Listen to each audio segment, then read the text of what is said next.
சூரசம்ஹார திருநாள் திருச்செந்தூர்ல இருந்து இந்த 6வது நாள்ல உங்கள் அனைவரையும் சந்திக்கிறதுல ரொம்ப ரொம்ப சந்தோஷம். இந்த கந்தசஷ்டி விரதம் இருக்கக்கூடியவர்கள் நீங்க எதை நோக்கி விரதம் இருந்தாலும் சரி, உங்களுடைய பிரார்த்தனை முழுவதுமாக நிறைவேறணும் அப்படின்னு மனமுருகி உள்ளம் உருகி முருகப்பெருமான் கிட்ட உங்களுடைய விண்ணப்பத்தை வைக்க வேண்டிய நாள் இன்றைய தினம்தான். ஒரு நாள் விரதம் இருக்கக்கூடியவர்களும் உங்களுடைய பிரார்த்தனையை இன்னைக்கு முருகப்பெருமான்கிட்ட வைங்க. திருச்செந்தூர் முருகனுடைய கருணையினால உங்களுடைய பிரார்த்தனை அனைத்தும் பரிபூர்ணமா நிறைவேறணும் அப்படின்னு நானும் செந்தில் ஆண்டவரை உள்ளன்போட பிரார்த்தனை பண்ணிக்கிறேன். ஒரு நாள் விரதம் இருக்கிறவங்களும் 7 நாள் விரதம் இருக்கிறவங்களும் சூரன் தலை விழுந்த உடனே கண்டிப்பா குளிக்கணும். குளிச்சுட்டு ஷட்கோண தீபம் ஏற்றி முருகப்பெருமானுக்கு நெய்வேத்தியம் வச்சு வழிபாடு பண்ணுங்க.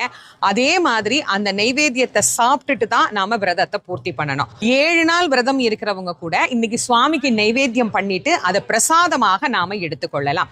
ஒரு நாள் விரதம் இருக்கிறவங்க பிரசாதத்தோடு அதை பூர்த்தி பண்ணி